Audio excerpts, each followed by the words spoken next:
ฝากเตือนคนที่มักแล้วก็ลงไล่ในสตรอเบอรี่เนาะตอนที่เฮาเบิ่งเฮาส้มเฮาแย่งเหม็นช่วงหน้าหนาวเนี่ยแต่ว่าปัจจุบันนี้เป็นเขาช่วงหน้าร้อนไปแล้วเพื่อรักษาต้นรักษาลำบ่ให้น้องตุยแบบนี้เนาะอันนี้ก็จะตุยแล้วเนาะเฮามีวิธีทุกคนตัวทางโซนหน้าบ้านเฮ็ดมาแล้วเนาะแต่ว่าทางโซนนี้นี่บ่มีเวลาทุกคนก็เลยบ่ได้มาเฮ็ดคลิปให้เบิ่งเนาะ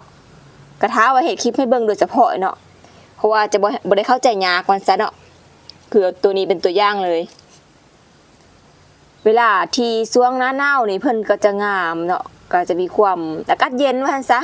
แต่ว่าพอเขาช่วงฤดูร้อนเข้าไปแล้วมาร์คเพิ่นก็จะเริ่มน้อยลงเนาะแต่จะออกมาร์คแล้วก็ออกดอกอยู่เนาะแต่ว่าเฮาจะเฮ็ดแนวใดเพื่อบ่ให้สตรอเบอรี่เฮานี่ตุยเนาะแล้วก็ให้ขยายลำต้นว่าซั่นซะเนาะให้ขยายต้นขยายพันธุ์ใดบ่ให้ตุยก่อนวัยอันควรหั่นนะเนาะมื้อนี้เฮาจะมาบอกเคล็ดลับเด้อทุกคนเด้ออย่างเช่นตัวนี้นี่ก็จะตุยไปแล้วเนาะและเคล็ดลับที่จะว่านี่ก็คือเฮาอยากได้บางอย่างเฮาต้องได้ยอมสละบางอย่างเนาะเฮาจะเอาทั้งหมดบ่ได้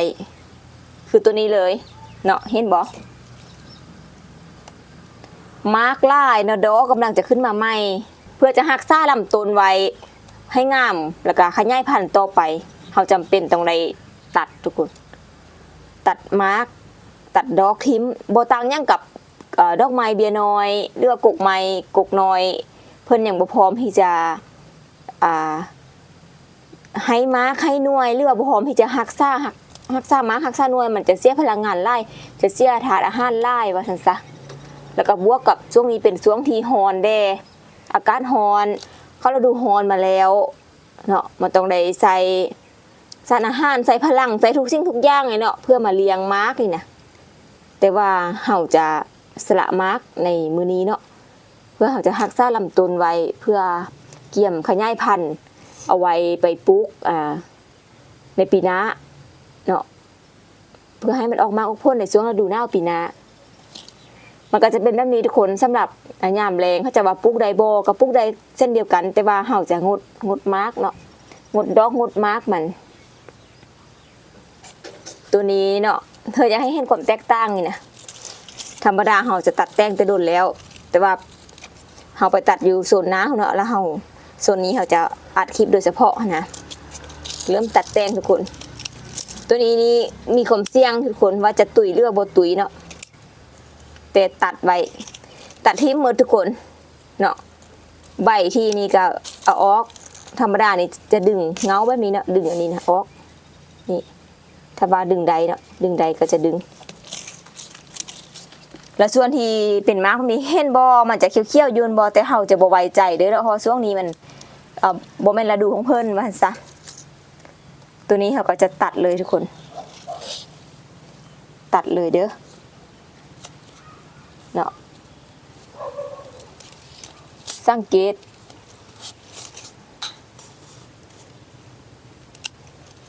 ก็ตัดหลายคนก็สิแบบโอ้ยเสียดายเนาะบ่ต้องไปเสียดายทุกคนเห็นบ่ตัดออกมาจะได้แบบนี้บ่ต้องไปเสียดายเด้อเฮาจะเอาต้นเอาลำเพิ่นไว้แล้วก็จะได้ขยายพันธุ์ในต่อไปถ้าซาหรือว่าบ่ตัดเลยมันจะเป็นแบบนี้เนาะแบบนี้ได้ตัวนี้เพื่อการถ่ายทำเขาจะบ่ให้น้ำเพิ่นอยู่เนาะเพราะมันจะเปื้อนเวลาเขามาถ่ายคลิปแล้วก็มาตัดแต่งแบบนี้ทุกคนเนาะเขาจะได้ตัดออกไว้นี้ก็เนาะเพื่อให้ทุกคนเห็นความแตกต่างตัวนี้ก็จะมีดอกเนาะดอกนี้เขาก็จะตัดออกเลยเนาะตัดทิ้มเลยได้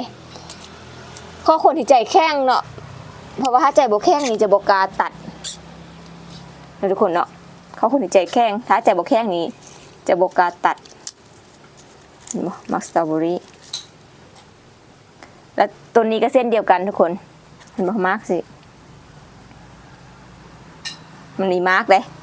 แต่เขาก็จะตัดทุกคนเขาจะตัดทิ้งหมดเลยเนาะ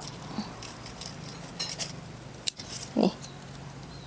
แต่ว่าเขาก็บ่ทิ่มดอกเนาะตัวนี้เนี่ยเขาก็จะเอาไว้กินแต่ของไม้คือตัดออกจากลำต้นมันนะเพื่อให้รักษาต้นไว้ได้ถ้าเป็นช่วงฤดูหนาวนี่เขาจะจงอยู่เนาะเพราะมันเป็นอากาศแทดเหมาะแต่ว่าตัวนี้อากาศบ่แทดเหมาะทุกคน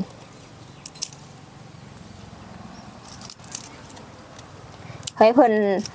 รวมพลังงานมาเลี้ยงลำต้นบ่ว่าจะเป็นดอกก็ต้องตัดเลยทุกคนเด้อดอกมากนี้เขาตัดหมดแหละใบแก่ใบย่างเนาะจะกกนี้เห็นบ่มาเบิ่งกกนี้ไกลๆทุกคนสังเกตเบิ่งกกนี้ไกลๆเห็นบ่มากนี้ก็จะเป็นแบบนี้แล้วก็จำเป็นต้องได้ตัดเช่นเดียวกันทุกคนอาหารนี่นะเขาจะให้ฝุ่นบำรุงบันได้แต่แบบเมื่อหอดช่วงหน้าหอนมันหอนไล่เลยอากาศช่วงนี้48องศาทุกคน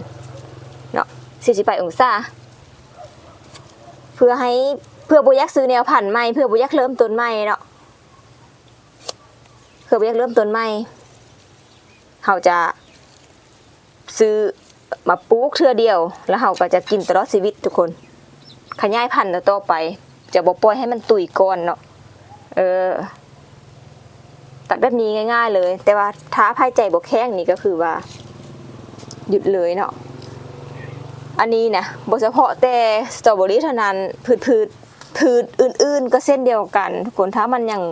น้อยอยู่หรือว่าร่างกายเพิ่นต้องการบำรุงเนาะมันต้องได้เสียสละทิมมากทิมดอกทุกคนเพื่อรักษาลำต้นตัวเองไว้บ่ต่างหยังกับคนเนาะต้องเอาชีวิตตัวเองให้รอดก่อนก็จะเป็นแบบนี้เลยตัวนี้ก็จะเป็นเทคนิคง่ายๆสำหรับคนที่อยากจงสตรอเบอรี่ไว้เป็นแนวพันธุ์เนาะแล้วก็ถ้าตัดแบบนี้มันจะออกไล่เนาะเขาก็จะเอาไล่มันไปขยายพันธุ์ถ้าโบตัดดอกตัดมาร์กนี่ไล่มันจะออกยากทุกคนแล้วก็ออกน้อยเนาะแต่พาว่าจงไล่ไล่มาร์กแล้วก็ดอกมันก็จะน้อยนะทุกคนเนาะเฮ็ดตามนี้เลยเด้อทุกคนเด้อเห็นบ่ก็จะได้บ่แม่นน้อยได้เนาะก็ได้ไล่พอสมควรได้ทุกคนซ้ำนี้แล้วเราก็จะให้ฝุ่นเพิ่นให้น้ำให้ฝุ่นเพิ่นก็จะงามก็จะได้เป็นพ่อพันธุ์แม่พันธุ์สำหรับสตรอเบอรี่เฮาแล้วหวังว่าทุกคนจะใช้คลิปนี้เป็นประโยชน์ทุกคนเนาะแล้วก็ไผที่เอาคลิปนี้ไปเฮ็ดแล้วก็เฮ็ดด้วยวิธีนี้แล้วก็สามารถคอมเมนต์บอกกันได้ทุกคนเด้อสตรอเบอรี่นี่เฮาก็จะเอาไว้กินได้บ่ได้ทิ้งเนาะสำหรับมาร์กแบบนี้เห็นบ่ดอกลายพอสมควรใบเหี่ยวใบแห้งแล้วก็จะพรวนดินแล้วก็จะใส่ฝุ่นเนาะพรวนดินใส่ฝุ่นให้น้ำเพิ่นก็จะมาเป่งปังแล้วเฮามาท้าไล่มันทุกคนเด้อเฮาจะมาท้าไล่มันบัดนี้นะจะอัปเดตไล่ให้ทุกคนได้เบิ่งตัวนี้ก็เป็นการบอกสูตรวิธีบังคับไล่ให้มันออกก็คือตัดดอกตัดมาร์กเนาะเพื่อขยายพันธุ์มันซะสำหรับมื้อนี้ลุยส่วนข้อลาไปก่อนเอาไว้ต่อกันคลิปหน้าจะมาให้ความรู้และไอเดียดีๆใหม่เด้อบ๊ายบาย